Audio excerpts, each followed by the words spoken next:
a partir do versículo 13. Esse é o texto que o Senhor colocou no meu coração para compartilhar com a igreja e para também os batizandos nesta noite. Lucas, capítulo 24, versículo 13.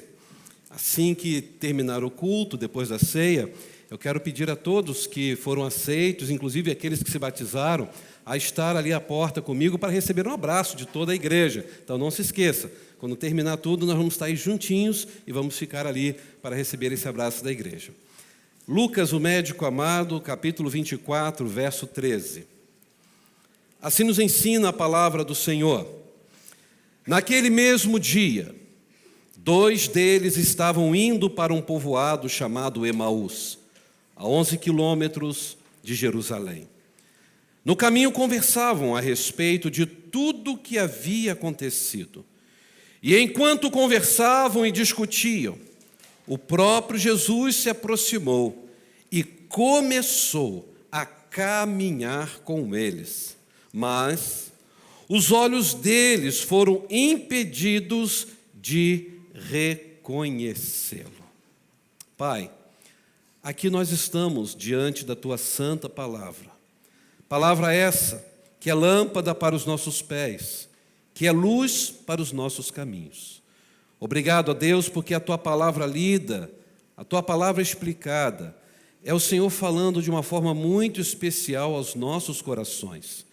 Que cada coração aqui, ó Deus, cada mente, possa estar conectado com o Teu recado pela ação do Teu Espírito Santo. Usa a minha vida, ó Deus, como instrumento nas Tuas mãos, para que no final o louvor, a glória, o domínio e o poder sejam dados tão somente ao nome de Jesus Cristo. E é nesse nome que eu oro, aquele que é a razão da nossa vida. Amém e amém. Meus irmãos, que noite maravilhosa. Ver pessoas sendo batizadas, ver um grupo de novos irmãos virando sopa, ou quer dizer, por que eu falei sopa? Porque a água estava quente. E eu fiquei assim, que bom, deu vontade até de ficar aqui dentro, né? Que lugar relaxante que foi, né? Mas além da água terapêutica que foi tão quente assim, tão gostosa, foi um momento de mostrar a fé em Jesus e saber que Jesus Cristo é a razão da nossa história e de que Jesus Cristo tem salvado, libertado e transformado vidas ainda nesses dias. E agora que se batizaram, a pergunta que vem ao coração é: o que fazer depois do batismo? Como viver a nova vida em Cristo depois de passar por esse momento tão sublime, tão glorioso, tão santo na vida da igreja? E ao olhar esse texto, eu quero tirar algumas lições daquilo que o Senhor compartilhou ao meu coração. Se os irmãos olharem para toda a história da crucificação e da ressurreição de Jesus, vão notar que dos 11 encontros registrados na Bíblia que Cristo teve com seus discípulos após a ressurreição, o desse texto tem um significado muito especial. Porque aqui está registrado a história de 2 discípulos. E esses 2 discípulos tiveram também um encontro com Jesus.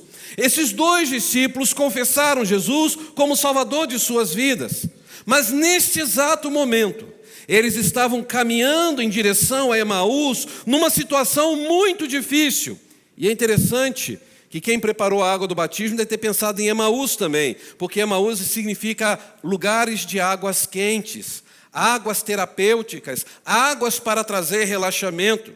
E eles estavam com seus corações abalados, então eles precisavam ir para um lugar assim. Porque eles tinham acabado de passar por uma perda terrível, por uma perda irreparável. A esperança desses 2 discípulos tinham sido destruídas, porque Jesus, há 3 dias atrás, havia sido morto em Jerusalém, humilhado em Jerusalém, e eles estavam indo agora para Emaús. Eles estavam indo justamente porque os seus corações estavam abalados. E eles estavam indo sem esperança, sem perspectiva de um futuro. Eles estavam indo aprisionados ainda naquele sentimento de perda, naquela tragédia que aconteceu, naquela sexta-feira fatídica, ao ver o seu Senhor sendo crucificado. E as lembranças recentes estavam obscurecendo a mente desses dois discípulos. Ou seja, os pés caminhavam em direção a Emaús, mas a mente ainda vivia os momentos dramáticos da morte de Jesus Cristo. E eles achavam aqui nesse texto que Jesus jamais poderia passar por aquilo, que Jesus não podia viver tanta humilhação, Jesus não merecia sofrer assim. E com a morte de Jesus, toda a esperança deles acabou. Eles imaginaram que Jesus iria livrar Israel do poder de Roma. Eles acharam que Jesus era tão poderoso, que Jesus iria acabar com todo o exército romano. Mas naquele momento, quando viram aquele que era a sua esperança sendo humilhado, esbofeteado, colocado seminu numa cruz, eles perderam o foco das suas vidas e preferiram fugir. E fugir indo em direção a Emaús, talvez para uma casa de banho, para relaxar, para tentar ver se havia ainda algum motivo de ter esperança nesta vida. É por isso que nessa noite tão linda de batismo, eu quero falar com vocês o que fazer após o batismo, quando enfrentarem problemas e adversidades. O que fazer após o batismo, quando enfrentarem as lutas, as dificuldades, os problemas da vida. Porque não é porque fomos batizados e aceitamos a Jesus que nós estamos isentos, que não vamos passar por problemas. Aqui eu tiro então uma primeira lição. Após o batismo, não deixe que as suas mentes fiquem ocupadas demais com as frustrações desta vida. Esta é a primeira lição.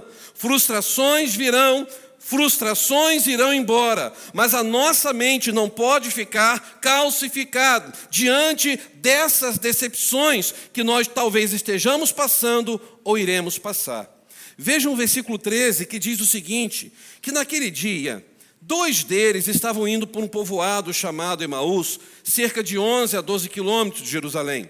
E diz que no caminho, enquanto eles andavam aqueles quilômetros, eles conversavam a respeito de tudo o que havia acontecido.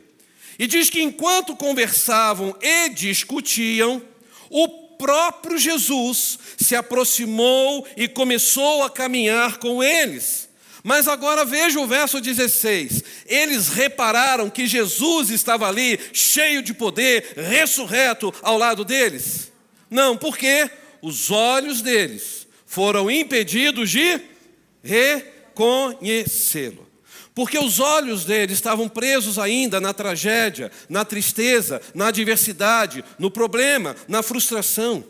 Por isso, queridos, que ser batizado é confessar publicamente que Jesus é Senhor absoluto de suas vidas, mas isso não isenta você e eu de passarmos por decepções nessa vida, por perdas nessa vida, por frustrações nesta vida. O texto diz que esses 2 homens eram o que de Jesus? Discípulos. Isso significa que eles viveram com Jesus pelo menos aqueles 3 anos, há 3 anos e alguns meses. Eles experimentaram o poder de Jesus, eles testemunharam os milagres realizados por Jesus. Ou seja, o texto, ao chamá-los de discípulos, dizia que esses homens, eles andaram com Jesus publicamente. Todo mundo via neles que ali estavam servos de Jesus, seguidores do Cristo. Só que agora, neste momento, eles estavam vivendo a pior fase das suas vidas, porque Jesus tinha sido crucificado, sepultado, e os seus olhos estavam impedidos de reconhecer Jesus. Eles estavam sem energia, eles estavam incapazes de perceber tudo o que estava acontecendo à sua volta. E isso, irmãos, me ensina que quando nós passamos por adversidades na vida, a gente vai ter essa tendência de ter as nossas forças diminuídas. A gente vai ficar abatido, a gente vai ficar desanimado sim, porque isso é natural da vida humana. Porque quando a mente traz à tona aquele momento amargo, quando a mente nos faz lembrar daquele momento triste, a tendência é eu e você ficarmos desfigurados. Quem vai ficar feliz diante de momentos tão difíceis assim? E esses discípulos estavam vivendo as dores da sexta-feira da paixão, as dores daquele momento em que Cristo foi humilhado. Para eles, Agora, depois de 3 dias, era ainda o momento terrível da crucificação. Eles não tinham olhos, não tinham ouvidos, não tinham coração para mais nada, a não ser ficar remoendo dentro deles toda aquela tristeza, toda aquela angústia, toda aquela decepção. E nada do que acontecesse a partir dali teria valor para a vida desses homens. E quando eu olho para essa história, eu vejo que eu e você somos assim também. Porque quando os problemas ficam fora do nosso controle, quando as frustrações vêm sobre nossas vidas, sobre a nossa memória, parece que a gente não consegue dar mais um sorriso. Uma vez eu cantei com as crianças em São Paulo, aquela música, dê um sorriso só, um sorriso cheio de ar, dê um sorriso, um sorriso cheio, quem tem Jesus. Pensei que só eu conhecia. Tropeça aqui, oh, cai a colar, mais depressa e começa a cantar, mais depressa e começa a cantar. E aí durante todo aquele momento eu vi as pessoas ali cantando e rindo, mesmo algumas que entraram tristes, mas uma pessoa estava ali assim, ó. E um sorriso só, sorriso. Aí eu não sei se ele era feio ou se realmente não queria sorrir. Mas depois ele veio falar comigo e contou a história da vida dele. E eu entendi por que ele estava assim. E depois eu disse, mas faz uma coisa, Jesus, ele é o único que pode te dar um sorriso nas horas das adversidades. Jesus é aquele que traz dentro do nosso coração razão para viver, razão para cantar, razão para celebrar a vida. Porque são nas circunstâncias adversas que a gente pode entoar o perfeito louvor. Aquele homem pôde dar um sorriso e eu disse, que bom que eu estou vendo que você tem dente. Hein? Pronto, aí ele riu mais ainda. E eu falei com ele, querido, entenda uma coisa, problemas e adversidades nós vamos ter sempre na nossa história. Quem poderia imaginar que hoje, depois do culto aqui, eu e o pastor William tirando foto, Pedro vai lá e pega a câmera para tirar foto da gente, todo sorridente, e vai almoçar. E de repente acontece o que aconteceu. Foi a graça de Deus, a mão de Deus que protegeu eles ali, louvado seja o Senhor. Mas nenhum de nós podemos saber o que vai acontecer amanhã. Talvez não estaremos mais nessa terra, iremos para a eternidade.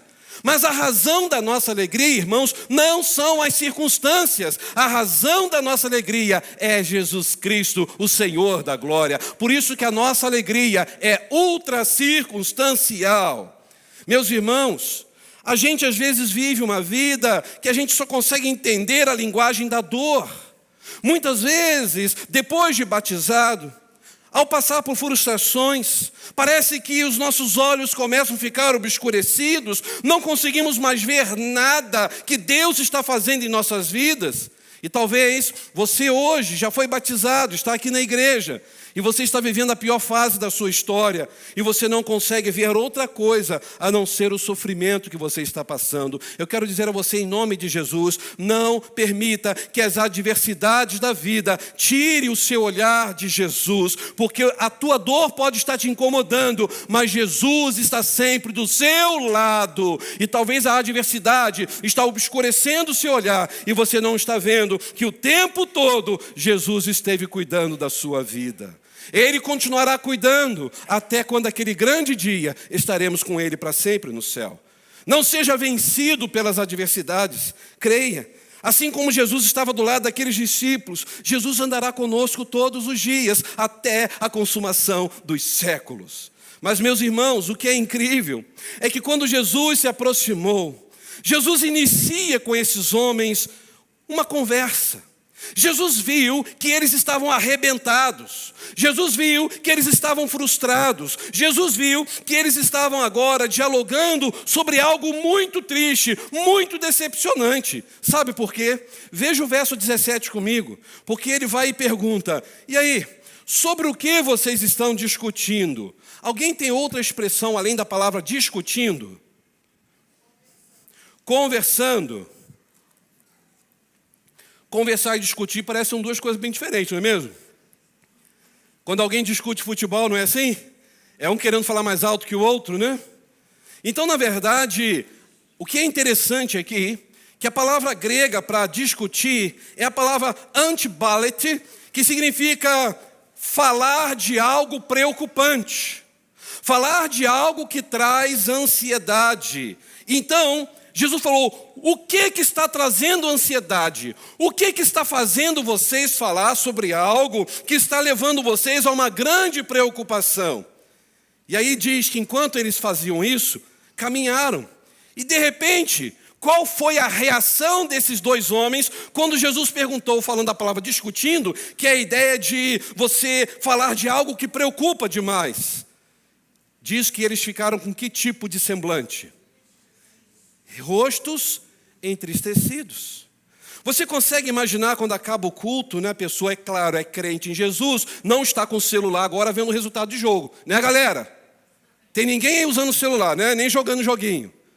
Amém? Glória a Deus. Aí você está aqui e você está ansioso, acabou o culto, glória a Deus, chega ali na escada, e aí? Ganhou?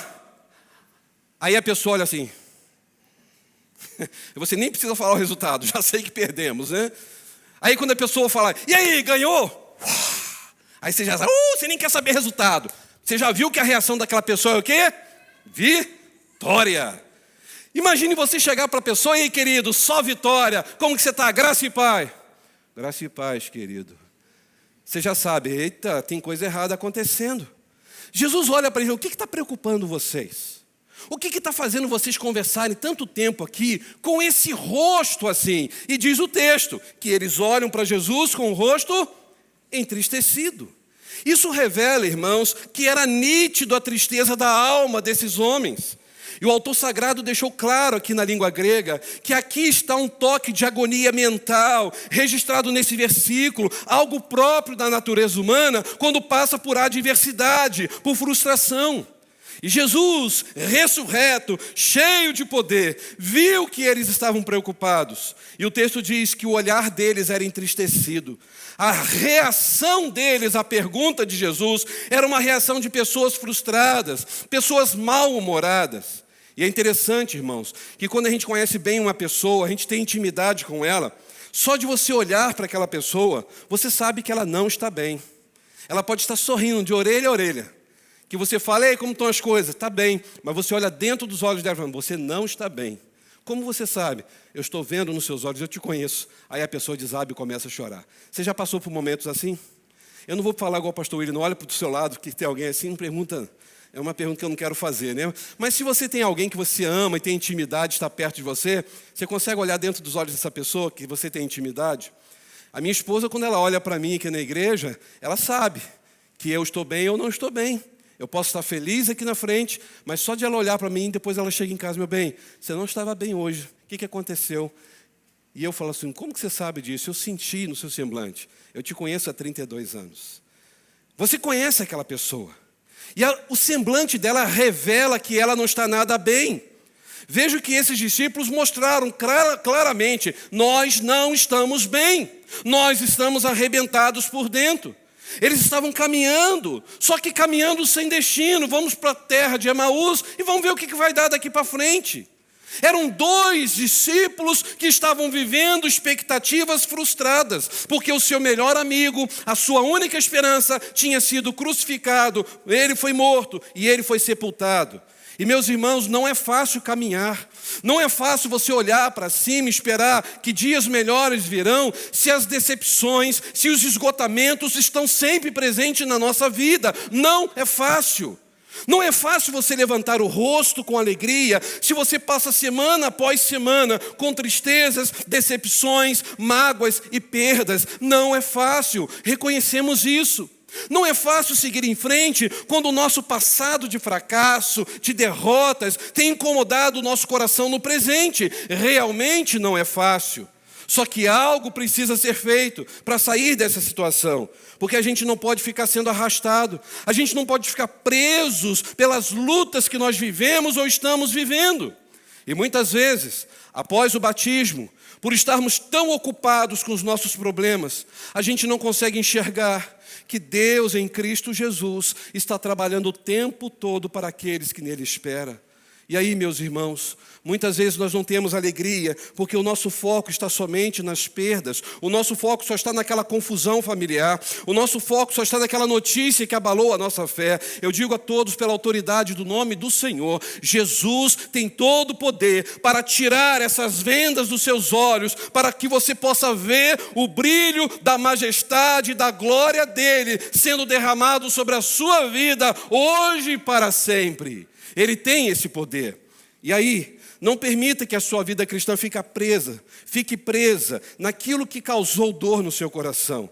Você precisa olhar para aquele que é o Redentor da sua alma, aquele que te levou, aquele que cuidou de você, arrancou os carrapichos da sua vida, aquele que sabe o que você entende, o que você está passando e entende você melhor do que você mesmo. Jesus é aquele que conhece a minha vida e a sua vida de dentro para fora. Ele nos criou e Ele diz: eu estou com você, olhe para mim, pare de olhar para as frustrações dessa vida. Esta é a primeira lição. Aqueles homens estavam com os olhos impedidos de ver Jesus, porque estavam frustrados com tudo que tinha acabado de passar. Mas há uma segunda lição que eu entendo, que depois do batismo, nós precisamos aprender a virar a página de dor, porque a cura já chegou, e a cura é Jesus Cristo. Vamos repetir? Temos que virar a página de dor, porque a cura já chegou, e ela é Jesus. Vamos ver a continuação desse texto, verso 18. Um deles, chamado Cleopas, perguntou-lhe: aí, você é o único visitante em Jerusalém que não sabe das coisas que aconteceram nesses dias? Agora, olha que impressionante o verso 19. A resposta de Jesus: coisas? Que coisas? Perguntou ele. Aí eles emendaram: o que aconteceu com Jesus de Nazaré? Responderam eles. Ele era um profeta, ele era poderoso em palavras, poderoso em obras diante de Deus e de todo o povo. Irmãos, olha que lição tremenda. Eles perguntam para Jesus: aqui, será que você é o único que está por fora de tudo? Você não está vendo o que está acontecendo? E Jesus vai responder tranquilamente: mas está acontecendo alguma coisa? Que coisa? Sabe, meus irmãos, esses discípulos ainda não sabiam que era Jesus. Eles não podiam nem imaginar que Jesus estava vivo, que aquele andarilho que chegou e começou a conversar com eles, realmente era o Cristo ressurreto. Eles estavam tão presos na dor, tão presos na frustração, que eles não viam Jesus. E eles simplesmente acharam estranho ele dizer: que coisas? E aí eles contaram de tudo que tinha acontecido, de Jesus ter sido morto, humilhado, Jesus foi sepultado. Então foi naquele momento que eles olharam para aquele andarilho e falaram: puxa vida, mas não pode ser, é um espaço de tempo muito pequeno, e a notícia está forte, está bombando por aí. Qualquer pessoa, mesmo viajante, vai saber das últimas notícias. Este é o assunto do momento em qualquer lugar aqui nessa região. E aí, naquele momento, Jesus simplesmente olhou para eles. E Jesus não estava um pingo preocupado com tudo que tinha acontecido, com toda aquela história. Porque para Jesus, irmãos, isto não o incomodava mais. Porque Jesus tinha acabado de vencer o nosso inimigo. Ele tinha vencido e zombado da morte para sempre. Isso para Jesus, do que aconteceu na sexta-feira, era passado. Ele não estava mais preocupado com a dor, com a vergonha, com a morte. Os discípulos tinham na sua mente que a morte tinha vencido Jesus, mas eles não tinham visto, não tinham entendido que Jesus tinha vencido a morte.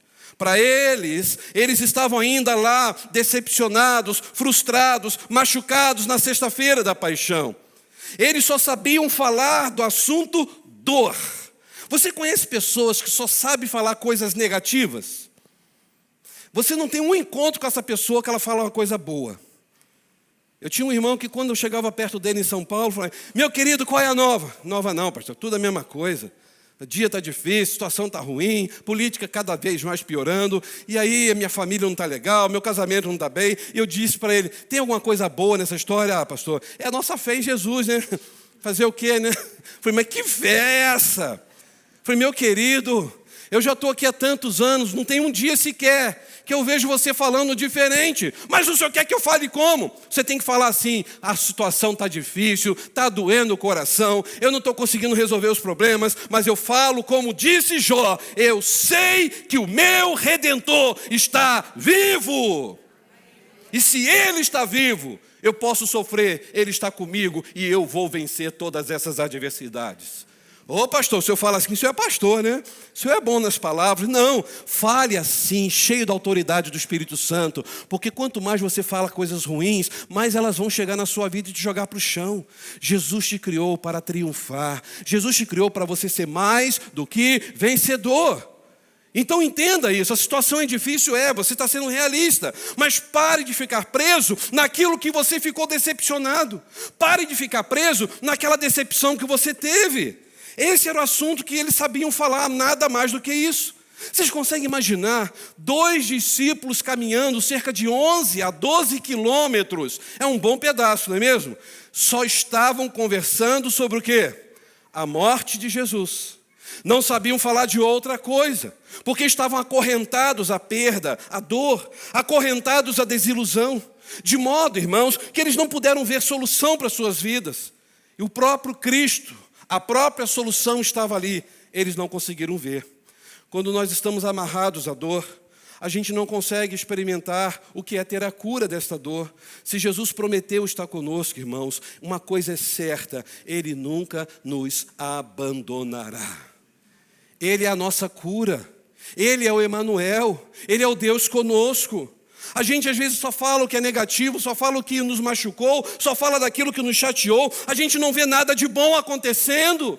Existem tantas coisas lindas que Deus está fazendo, mas a gente só está preso naquilo que nos desagradou. Por isso que nessa noite, em que nós estamos celebrando as boas novas em Cristo Jesus, ver as pessoas passando pelas águas, isso é motivo de alegria, isso é motivo de celebração. Satanás está com raiva, mas ele está derrotado em nome de Jesus, porque nada vai tirar a nossa alegria, porque Jesus é a razão da nossa alegria. Ele é a nossa cura, Ele é o Jeová Rafá, Ele está presente, Ele cuida da nossa história. E aí, meus irmãos, talvez hajam pessoas que estejam vivendo esses momentos de dor, momentos em que você só olha o erro do seu esposo, o erro da sua esposa.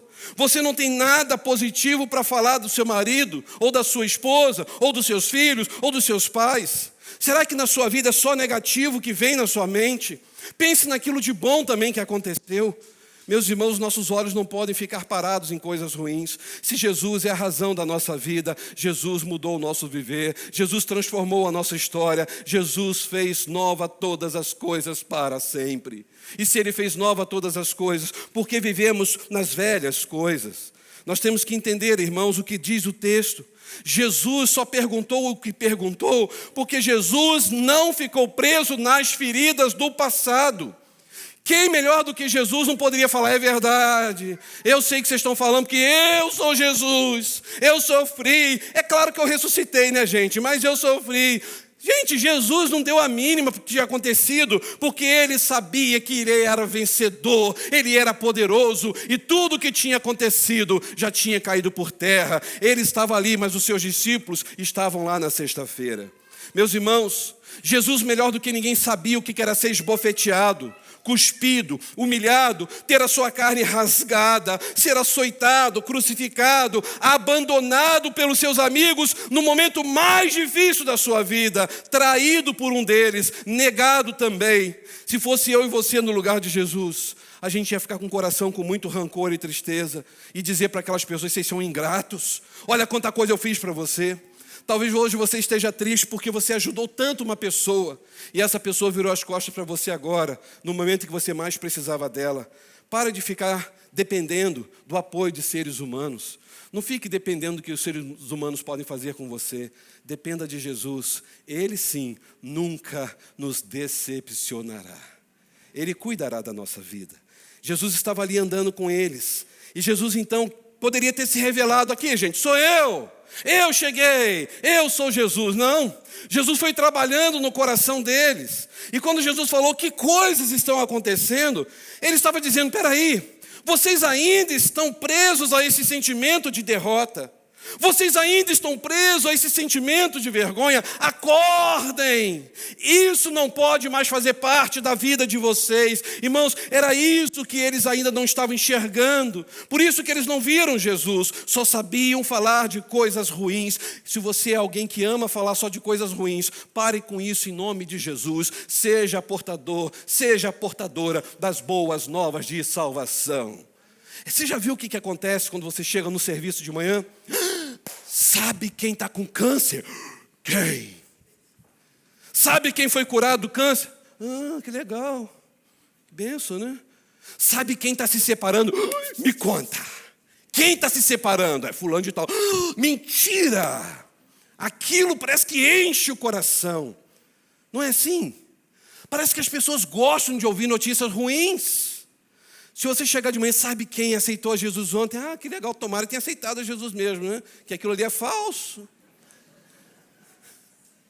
Você conhece gente assim? Pessoas que só sabem falar daquilo que é ruim. Meus irmãos, são essas pessoas que só olham para as coisas ruins, são pessoas que nunca foram libertos pela verdade.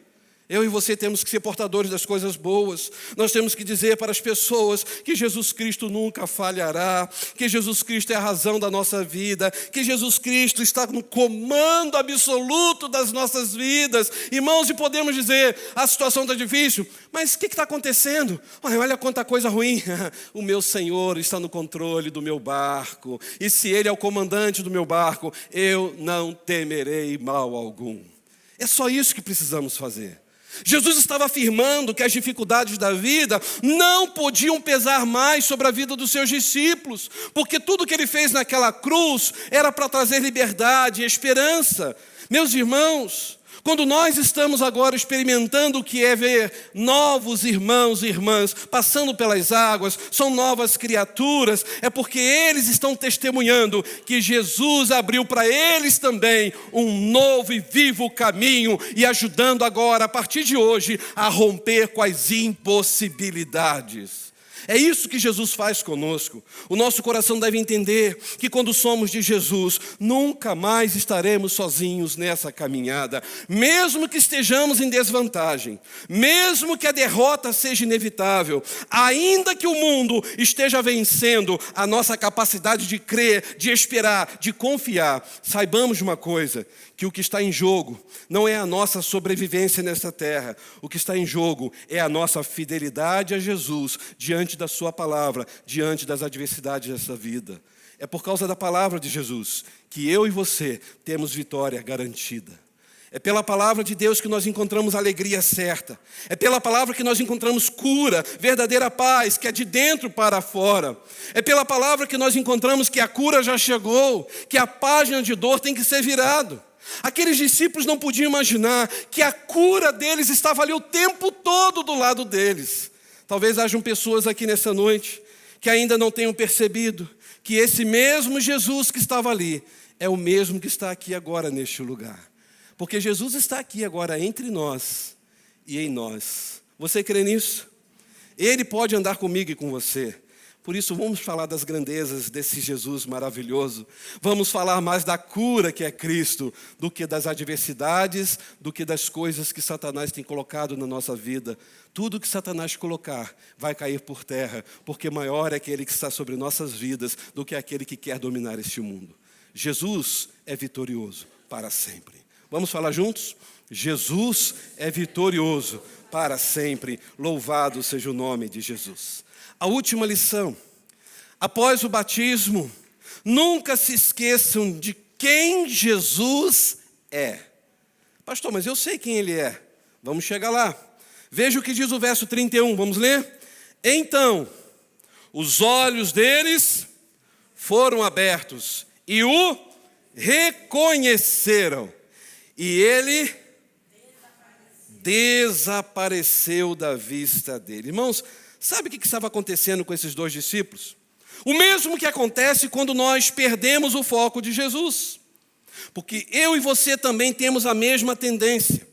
Quando nós passamos por uma crise, quando nós passamos por um problema familiar, quando passamos por um problema no casamento, Quando passamos por um problema na saúde, quando passamos por um problema financeiro, um problema com os filhos, o problema está se agravando, a gente não vê saída, a gente não vê solução.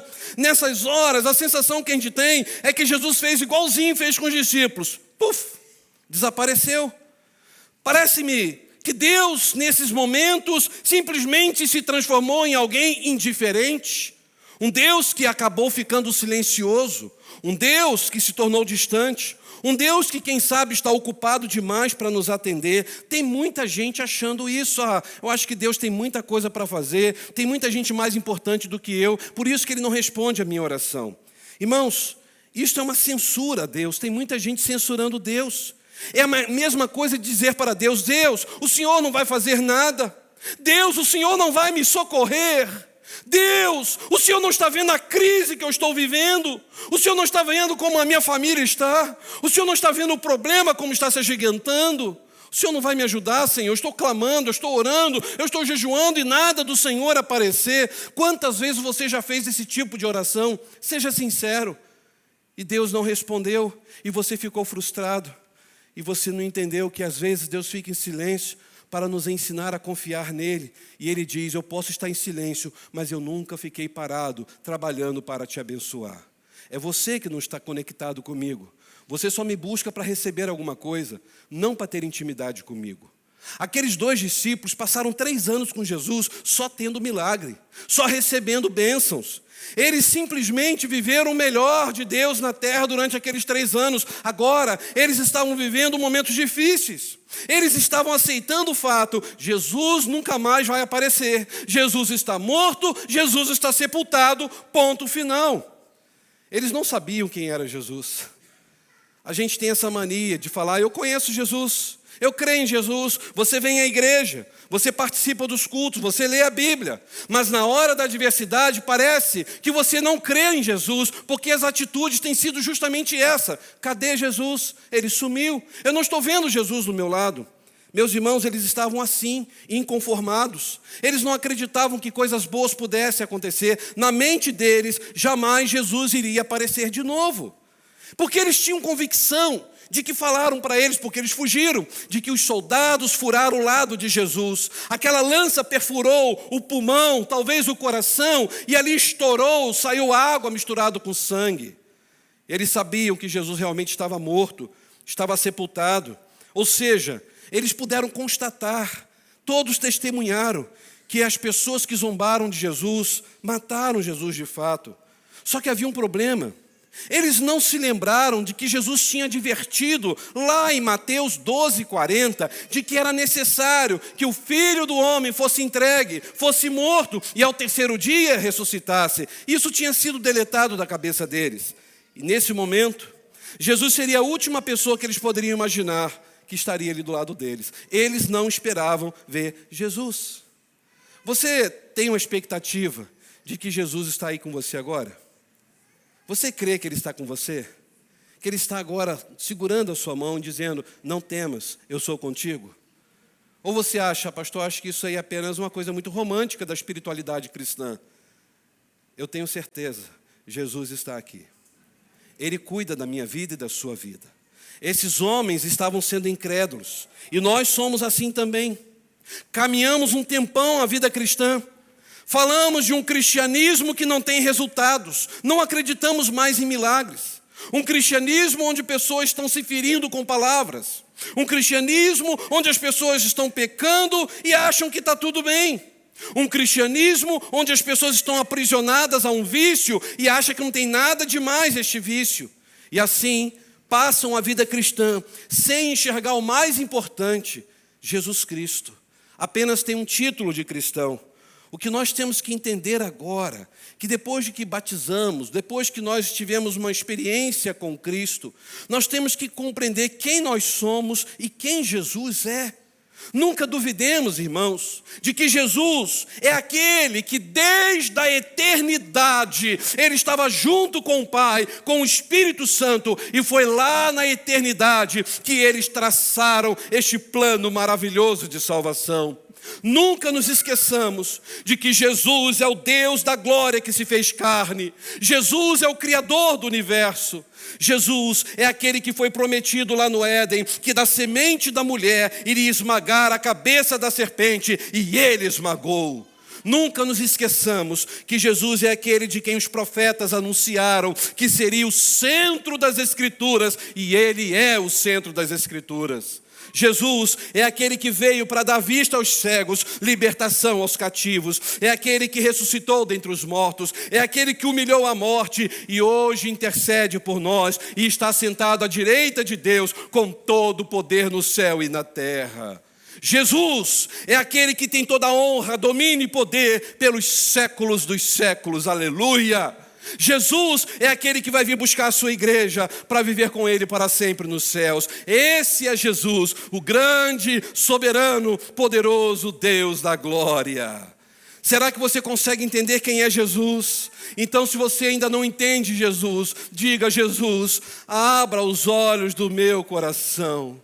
Jesus, eu quero ver. Eu preciso entender tudo isso que o pastor está falando no texto.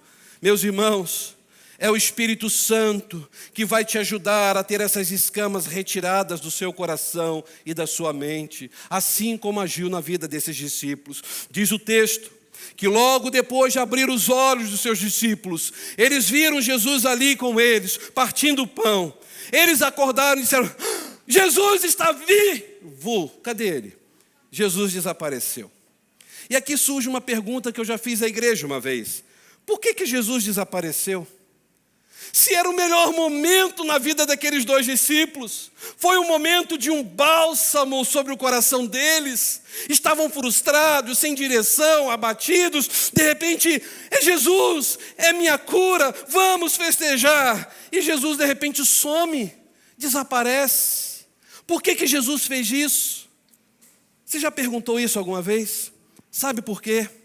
Porque a missão que Jesus tinha para aqueles dois ex-desanimados tinha se cumprido, porque Jesus mostrou para eles que ele era poderoso, Senhor da vida, e ele tinha vencido a morte. Então, Jesus cumpriu o papel sobre a vida deles, reacendeu a chama no coração deles. Agora, aqueles dois homens que estavam frustrados, agora estão renovados, com uma nova visão, preparados para continuar a caminhada, para falar daquilo que era positivo e edificante, não mais daquilo que era negativo. E foi o que eles fizeram. Irmãos, voltar à noite nessa estrada era suicídio.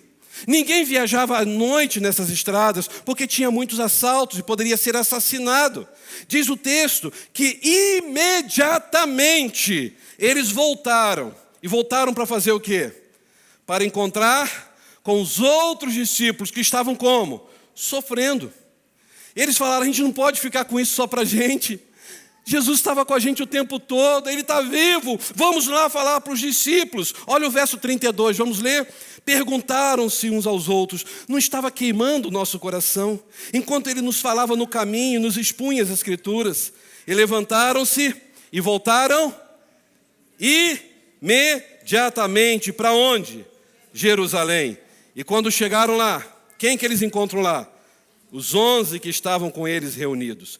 E aí diziam que é verdade, gente, o Senhor ressuscitou e apareceu a Simão. Então disseram: gente, de fato Jesus está vivo. Isso está confirmando aquilo que nós passamos no caminho para Emaús. Então diz que os dois contaram o que tinha acontecido no caminho, como Jesus fora reconhecido por eles quando partia o pão. Sabe o que eu acho lindo aqui? Todos puderam celebrar o nome do Senhor, todos puderam se alegrar, acabou a tristeza, acabou o desânimo. É isso que Deus espera de cada um de nós nesta noite. Vocês batizando-os diante das adversidades, entenda uma coisa: Jesus nunca vai abandonar vocês. Mas cuidado para que as adversidades não façam vocês abandonar Jesus. Nós temos que ter os olhos espirituais abertos. Olha o que diz no verso 31. Então os olhos deles foram abertos e eles reconheceram que era Jesus. Quem sabe haja pessoas aqui nessa noite que não está conseguindo enxergar Jesus na sua vida. Diga para Jesus: Senhor Jesus, eu estou vivendo a pior fase da minha história. Senhor Jesus, está doendo muito o meu coração, mas eu creio, mediante a Tua palavra, que o Senhor cuida da minha vida, que o Senhor nunca vai me abandonar. eu vou poder desfrutar a partir de hoje essa paz, essa esperança, porque eu sei que em todos os momentos o Senhor estará presente na minha história. Eu quero convidar você a fechar os seus olhos. Eu quero convidar você a colocar a sua vida diante de Jesus, porque Jesus está aqui. Aliás, foi Ele que, pela ação do Espírito Santo, incomodou o teu coração para você estar aqui neste lugar, porque Ele tinha que falar isso ao teu coração. Você precisa abrir os seus olhos, fazer a sua parte, dizer: Senhor, abra os olhos do meu coração. Senhor, o choro tem me tirado este brilho de poder ver, de poder contemplar a Tua glória. Eu tenho andado tão desanimado, Senhor. Eu tenho andado tão esgotado, Senhor. Eu tenho andado tão desiludido com tudo que está acontecendo ao meu redor. Mas agora, Senhor, nesta noite, eu creio que assim como aqueles 2 discípulos puderam ver o Senhor vivo, ressurreto, cheio de poder e autoridade, eu creio também que eu verei o Senhor aqui. O Senhor está na minha vida, o Senhor é real, o Senhor cuida da minha história. Você crê nisso? O Senhor cuida da sua vida. O Senhor quer que você pare de olhar para as adversidades. Ele diz para você: tenha bom ânimo. Eu venci este mundo e você também poderá vencer. Apenas confie em mim. Como disse o salmista, entregue o teu caminho ao Senhor. Confie nele, porque o mais Ele fará. Eu não sei como você chegou aqui nesta noite. Eu não sei quais foram as adversidades que você experimentou esta semana ou tem vivido nesses últimos dias da sua vida. Mas Jesus acompanha você, Ele cuida de você. Jesus já te livrou de muitos problemas. Jesus já te livrou de acidentes. Jesus já te livrou da morte. E o quanto você tem sido grato a Ele. Ele começou uma boa obra na sua vida. Talvez você esteja tão preocupado nesta noite que você não tenha reparado que Jesus está o tempo todo andando do seu lado. Eu quero convidar a igreja a ficar em pé. E eu quero te dar uma oportunidade em nome de Jesus. Aonde você estiver, saia do seu lugar, venha aqui e diga: Senhor, eu venho entregar os meus problemas, as adversidades, as frustrações da minha alma no teu altar, Senhor. Abra, Senhor, os olhos do meu coração para que eu possa contemplar que o Senhor está cuidando de mim. Qual é o mal que você está vivendo hoje? Descanse no Senhor. Diga: Pai, eu entrego nas tuas mãos a minha vida, porque eu sei que o Senhor cuida de mim.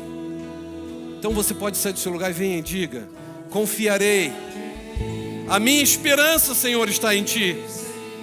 Eu não tenho outro prazer do que estar na Tua casa. Eu creio que o Senhor vai me ajudar a superar tudo isso. Eu sairei dessa com a cabeça erguida, olhando para Jesus, autor e consumador da minha fé. Você crê nisso? Então venha. Não tenha vergonha, eu quero orar por você. Eu não vou demorar porque temos a ceia. Então venha. O Senhor fala ao teu coração. Ele te trouxe aqui. Então diga: Senhor, eu não quero mais ficar ansioso. Deus abençoe. Pode vir. Vou vestir. Se o Senhor veste os lírios do campo, o que mais não fará por mim? Você crê nisso? Ele está aqui. Então pare de andar preocupado. Entregue o teu caminho ao Senhor. Confie nele, porque o mais Ele fará. Pode vir. Eu quero orar por você em nome de Jesus. Pois até aqui o Senhor me sustentou. Diga: confiarei em Ti, Senhor. Minha esperança está em Ti. Não há maior prazer do que saber que o meu Deus cuida de mim.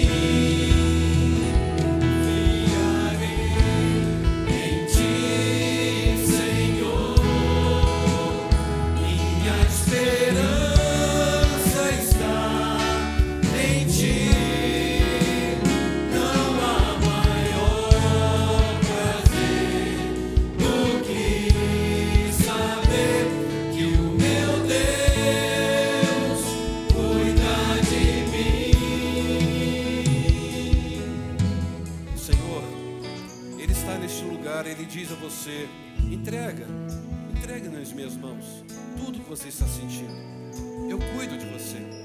Apenas confia em mim. Eu vou abrir os olhos do teu coração.